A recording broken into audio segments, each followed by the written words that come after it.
And here we go, another For All podcast with SPCA Tampa Bay, broadcasting live from Largo and include our pet hospital, St. Pete Veterinary Center down in St. Petersburg, and of course online on YouTube, Facebook, and LinkedIn. How's it going, everybody?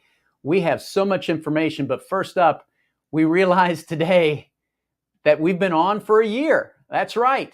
You didn't think we could do it, but the For All podcast is celebrating our birthday or anniversary. I don't know. You tell us. It's like one of our questions on social media. True or false? Is this an anniversary or is this a birthday? You know, I don't know. I'm good either way. You know, I couldn't believe when we got the notification that says you're celebrating 1 year. And that's according to our calculations. I think this is our 24th episode. So at the end of the month, when we have our 25th episode, I guess we'll have to have another silver celebration. And then our 50th episode, and so on and so on. Okay, we have a lot to cover. We have barking news. As always, that's how we like to start the program, with not breaking news, but barking news. Because here at SPCA Tampa Bay, we have a lot to cover. And if you were a fan of watching board commission meetings, Pinellas County had one yesterday, and it was on the pet ordinance. And our very own CEO, SPCA Tampa Bay's Martha Bowden, was there. You're seeing the 30-second clip because this meeting went on for almost 3 hours, including a break of around 45 seconds. But the board is prohibiting Pinellas County any new stores that sell dogs and cats, since many of the governments that surround us recently moved to that decision on animal welfare. But they're grandfathering the rest in that are here right now. And Martha noted that the abuse at a large-scale breeding operations is well documented, and that retail stores help prop up that industry. That is a quote coming from the Tampa Bay Times. But you can read more on that on our website. You can go there and check on our blog, and in the news section, we have a couple of links there from the different news organizations that are reporting on that. What's up for us next? Hey, all of the charitable organizations like SPCA Tampa Bay need to find a way to work with these organizations, specifically the ones located now in Largo, and see how we can work together to get these animals adopted. Because everybody knows we have plenty of animals on our adoption floor. Right now, let me go to my numbers here. We have about 61 cats, including Loki, Thor, and Martha Stewart. That's right, Martha Stewart's still here after 2 months. I think I mentioned Martha Stewart the last time, but Loki and Thor, I'm not sure if they're a bonded pair, but if they're not, you know, hey, hopefully they can get along together. But, you know, 61 cats. I don't think we've had 50, 60 plus cats in quite a while. Probably these are pre-pandemic numbers. 57 dogs right now, including Chopper, one that you'll get to meet coming up here in the next couple of minutes. And believe it or not, for our critters, here's another new one. Remember when we had a quail? We now have a 2-month-old peacock. I mean, and it's called the Godfeather. The Godfeather, not the Godfather. But quails and peacocks can be pets. Folks, I would suggest that you have an open area for any livestock animal like a peacock. Because if you Google, and everybody knows I love to Google and see what people are searching on SPCA Tampa Bay. That was a segment we used to have. If you Google, is a peacock a good pet, you will find all types of information. Of course, the peacock is about this big right now, but it will get much larger. So please do your homework. Talk with our staff. They're qualified. They have all the information. Remember, we are a for-all shelter, and we like to have any type of animal and species, including these from the BBC that says our 6 unusual breeds. And if these, like a peacock and quail, ever make it here, you can bet we're going to have a special episode of the SPCA Tampa Bay For All podcast. Because remember when we had the pigcast, we could always have the Pika-cast. This is a Pika. Check out this guy. And he's from North America. These are the 6 unusual animals that you will find based on the research by the BBC.com. And we love the BBC. This pika lives primarily in the Rocky Mountain ranges of North America, and I think you've seen them on some national commercials because these are the ones that kind of scream. They go, ah! So you think they're a groundhog, but they're really not. It's a pika. Not a Pikachu, but a pika. Now we have the Numbat coming in at number 2. And that's not the Numbat. That's the Tanooki. Matt's trying to find the Numbat. He looks like an anteater, kind of. And he has stripes on him. Maybe Matt didn't put that one in there. The Numbat is a solitary marsupial native to Australia. He's from down under. And obviously, if he's related to an anteater, they like ants. Coming in at number 3, we have the Margay. Looks like a cat. Look at those eyes. You can tell with eyes like that, they like to hunt at night. Unfortunately, this critter is a target of illegal fur and exotic pet trade. So they're trying to protect the species in most areas where they roam, Central, South America as well. Number 4, here is the animal that Matt wanted to show you. This is the Tanooki. The Tanooki is a Japanese raccoon dog. And many people that play Nintendo's Animal Crossing, there's a shop owner named Tom Nook, and the animal is labeled as a raccoon, but everybody knows it's a Tanooki. So there you go. Tanooki. I mean, if these critters are news to you, please let us know in the comments. Or if you played Animal Crossing, maybe now you're like, I did not know that was a Tanooki. Thought it was a raccoon. Number 5, and I don't know if I'm saying this right, Mangalica. It's a sheep pig. They're in Hungary. It's unbelievable. They actually can be seen now at the Budapest Zoo in Hungary, along with the Black Widow and all of the Avengers that are there. Remember that? Budapest is so big. Remember Budapest? Well, now you're going to remember them not only for the Avengers, you're going to remember them for the, as I like to say it, Mangalica pig. Beautiful. And last but not least, we have this fine creature here, this little bird. And that's right. This animal right here is one of the roundest birds in the world. It's a British songbird that stays in reed beds year-round, and they have a funny habit. I'm looking for the name. I've lost the name on my notes here. The bearded reedling. And the beard really is not really a beard, but I can see how round it is. Yeah. So there you have it. 6 unusual animals, courtesy of the BBC.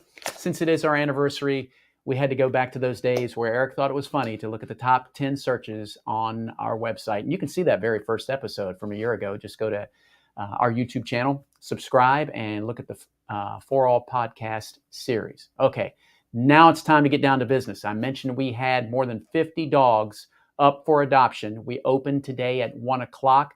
Camille is with one of our super volunteers, Amanda, and they are standing by live talking with Chapa. Let's get to Chapa.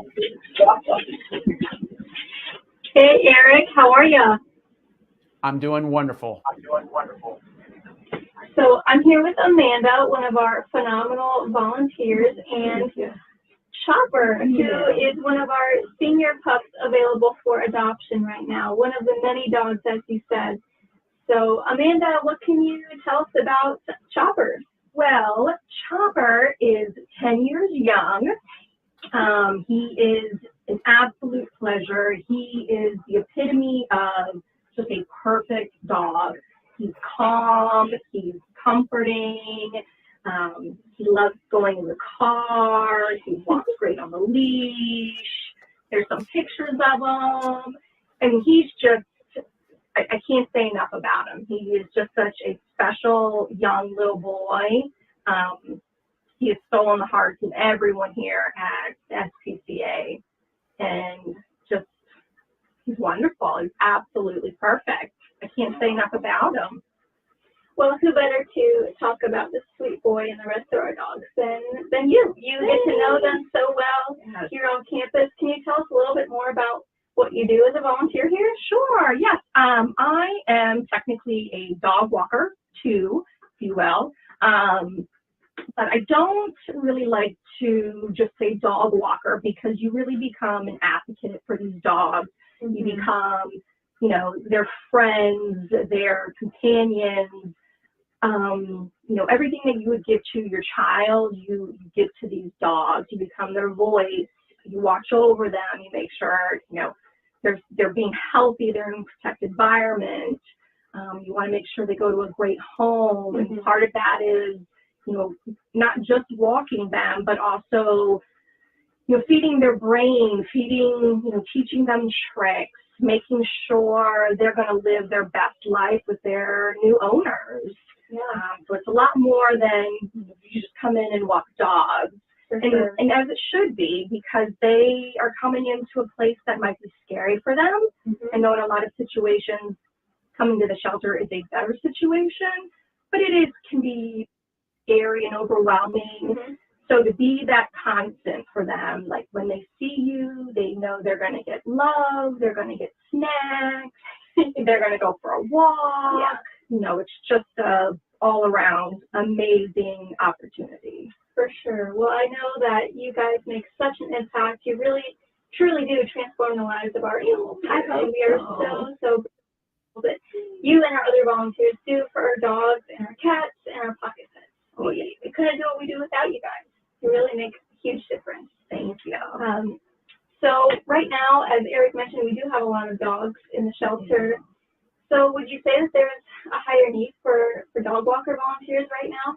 I think there's always a need. I kind of think of it like the holidays, like the more the merrier, just because, you know, if you're lucky enough to have several volunteers in at the same time, that just means more dogs get to enjoy being outside maybe a little bit longer.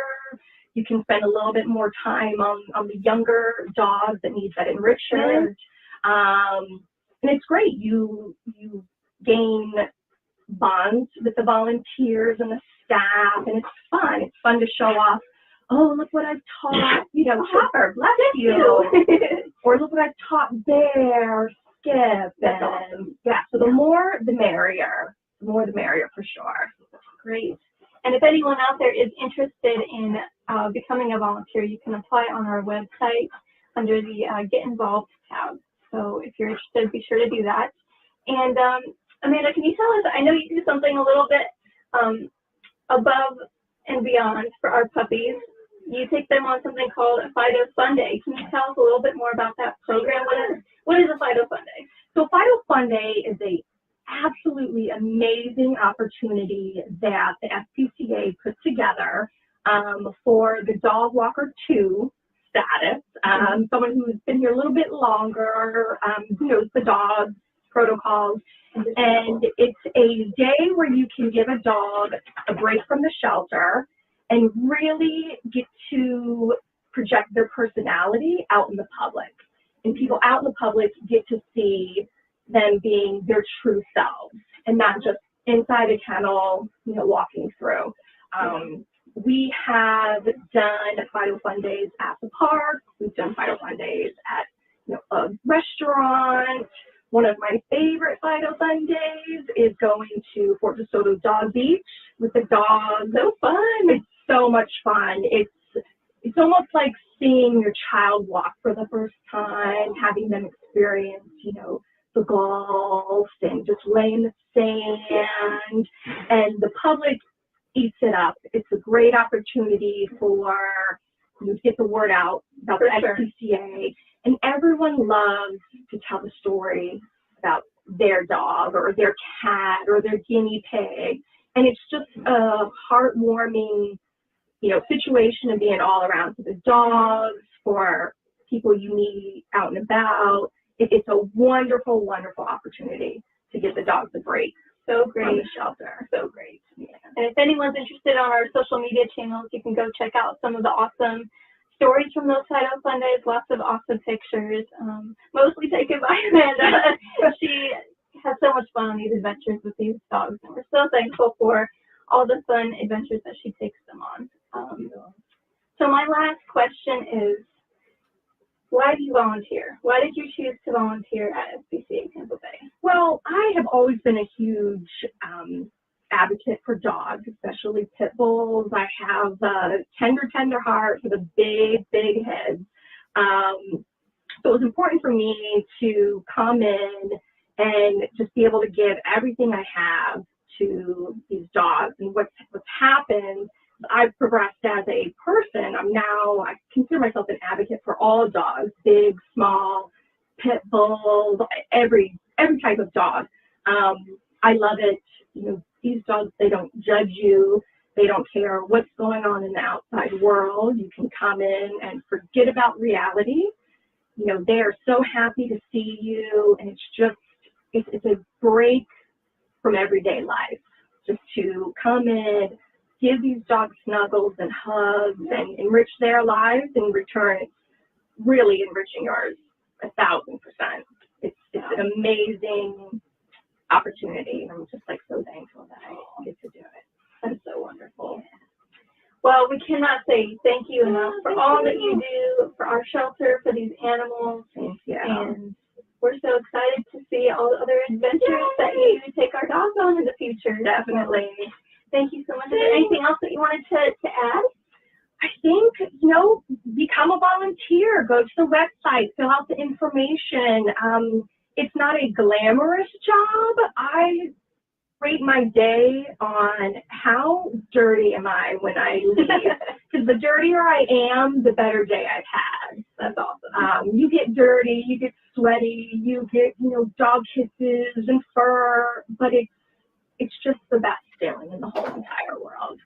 So definitely, if anyone wants to volunteer for the cats, the pocket pets, the dogs, go to the website, fill out the application, come in and give the dog some loving. You will not be disappointed.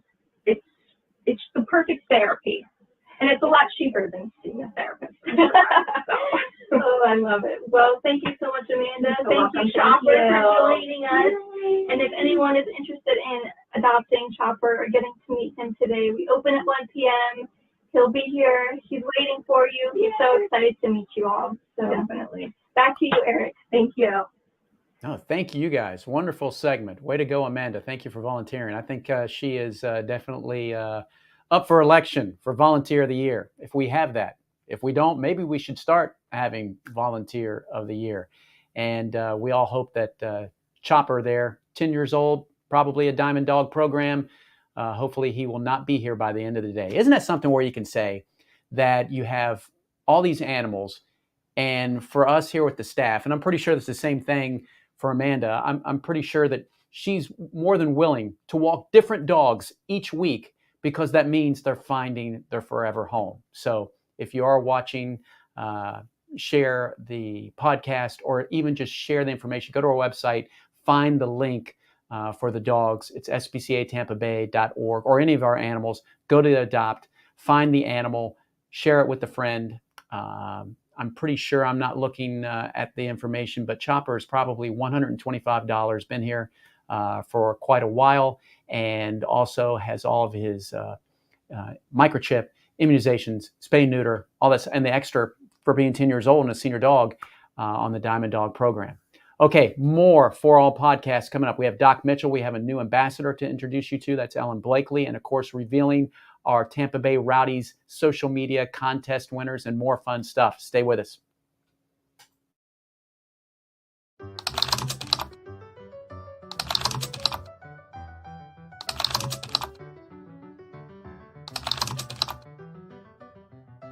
All right, welcome back to the For All podcast. Natalie, how are you doing? Good, how are you, Eric? Thanks, Eric. We are down in the pasture with Wilbur. This is Alexis. National Puppy Day, and our special guest is the mayor of St. Pete, Mayor Ken Welch. How you doing?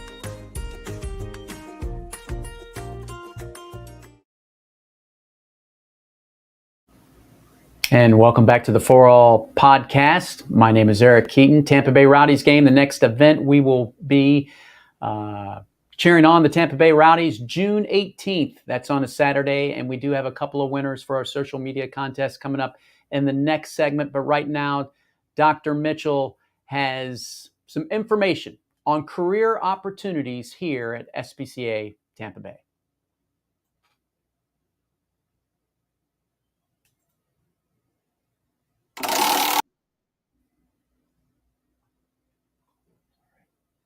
That was our wheel. Maybe we're a little bit ahead of ourselves, but Dr. Mitchell is coming up. She's ready right now.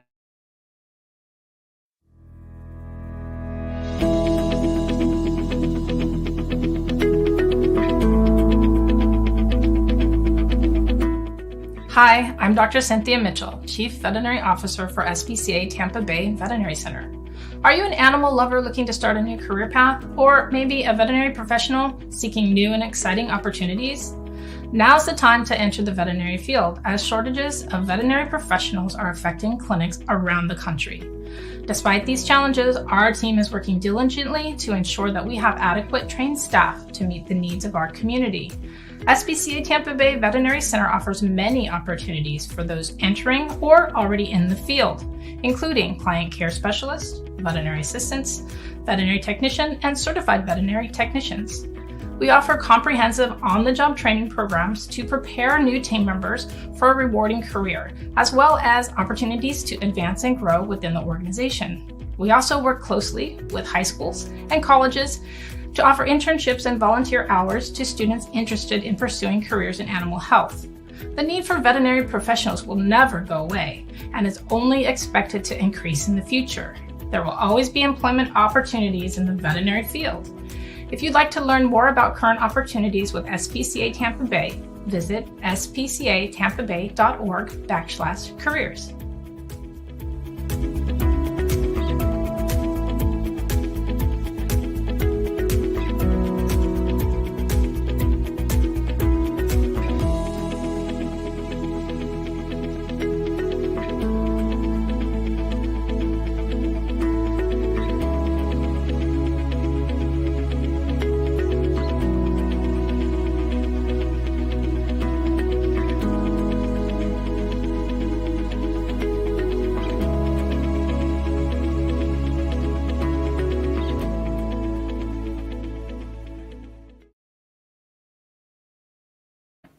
Let's try that. spcatampabay.org/careers.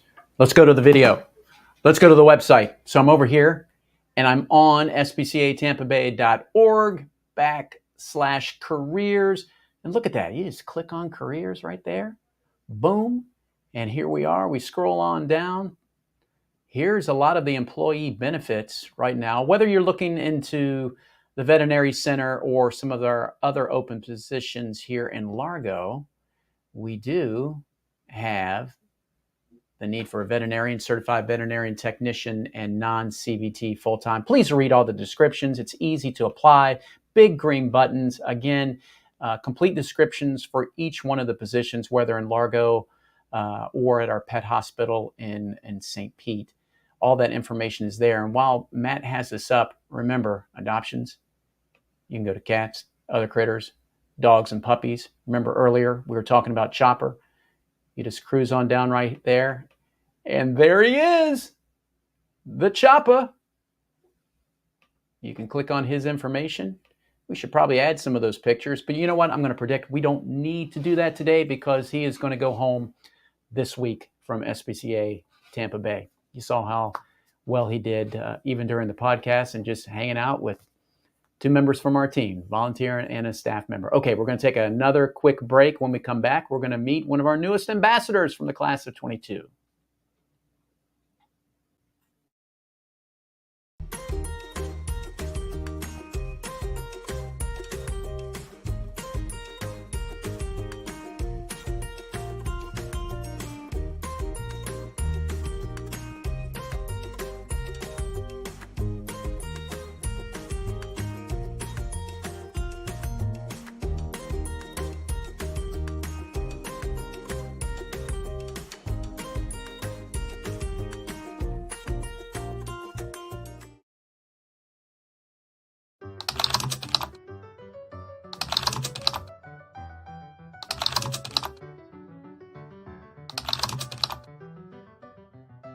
All right, welcome back to the For All podcast. Natalie, how are you doing? Good, how are you, Eric? Thanks, Eric. We are down in the pasture with Wilbur. This is Alexis. National Puppy Day, and our special guest is the mayor of St. Pete, Mayor Ken Welch. How you doing?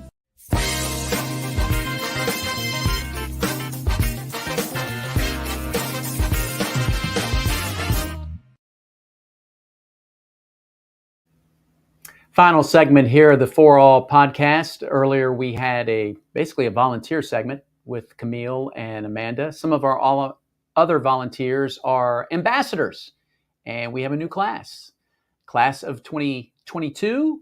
And here's a new member, Ellen Blakely.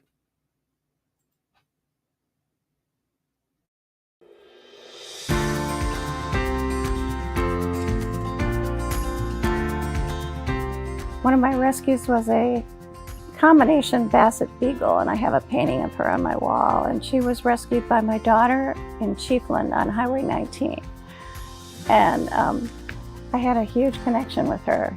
As soon as I found out she had to get spayed, she came back from being spayed and she was in pain. And I just connected with her. I got down on the dog bed with her. I think it has something to do with the way they look at you and their eyes. I mean, they have almost human-like eyes where they look at you and they understand you and support you. And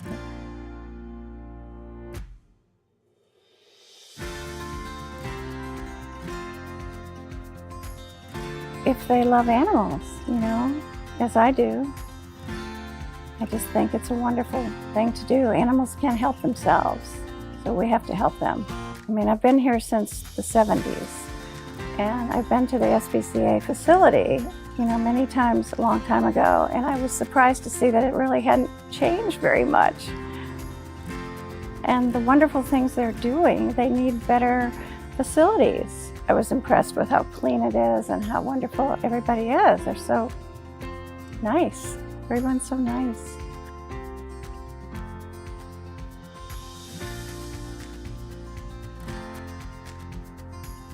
Well, we discovered that when we took in an injured bird, and we got the tour of the whole facility that you've added, and I think it's wonderful for people to know that you can take injured wildlife there.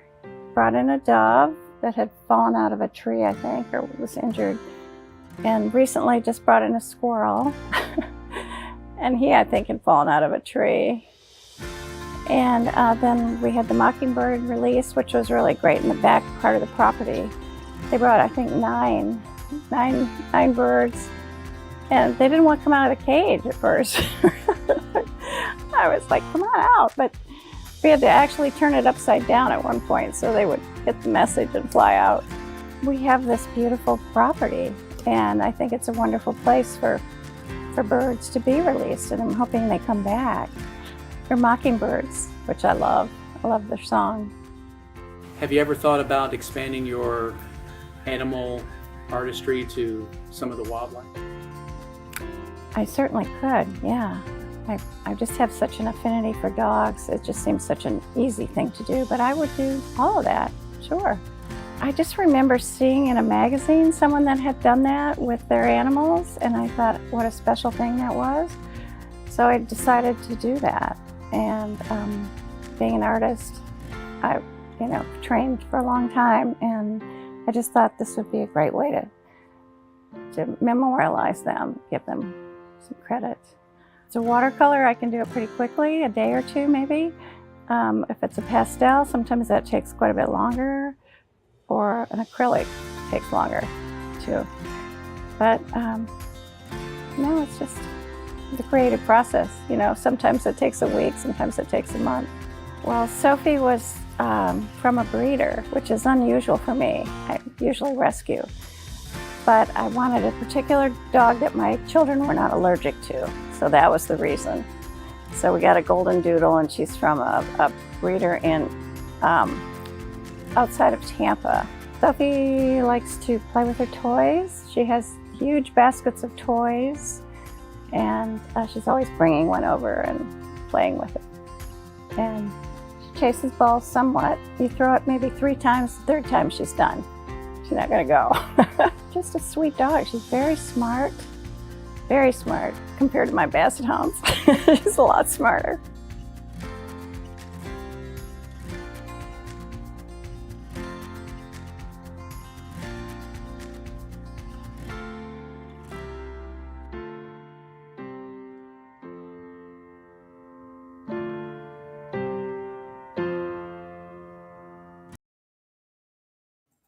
All right, there you have it. Another member of our class of 22 SPCA Tampa Bay Ambassadors. You can go to our website, click on the Get Involved section, and meet all of our ambassadors. We're approaching 50, this program going back to about 2017. Okay, now it's time to reveal who won our social media contest this week. And of course, our social media contest brought to you by our soccer team, the Tampa Bay Rowdies.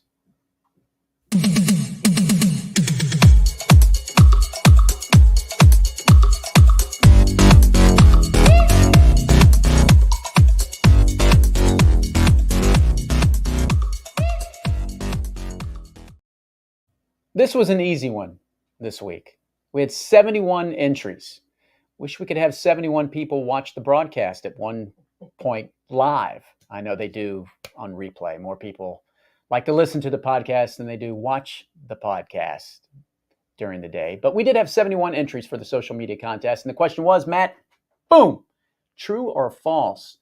Dogs get tired of eating the same food every meal. Come on, this is an easy one. Why would you buy like a 20, 40 pound bag of food? Of course they don't. They'll eat it. My dogs will eat the same meal if I gave it to them every hour. So 71 entries across Facebook and Instagram, winning tickets to the next Tampa Bay Rowdies game. We have, well, let's see who won. You saw a brief preview earlier in the second segment. We can hear it, but we can't see it. Here it is. And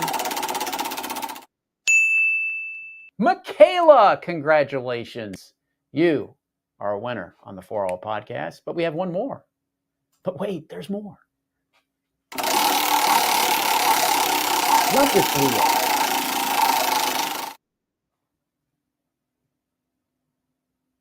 Almost there. Home Ideas. Not Home Depot, but Home Ideas. Not sure if that's a person or an AKA going by Home Ideas. Congratulations to Michaela M.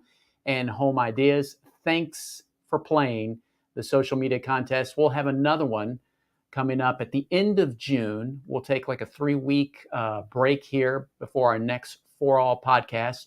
Remember, you can go to our website, spcatampabay.org/podcast. That's PAWD cast, and find the past episodes like you can on YouTube, and you will find out our schedule for the rest of the year. We have some big programs coming up for end of August. Clear the Shelters live on that Saturday. And we'll also have our Day of Giving coming up on November 10th. Those will be some outstanding podcast programs live with a lot of members from our community. And you, please like, subscribe, and share. And remember, today was called our anniversary or our birthday. Kudos to the marketing team, past and present. We'll end the broadcast and give a big hand clap for this marketing team putting together a great 4All podcast. We'll see you on the next one.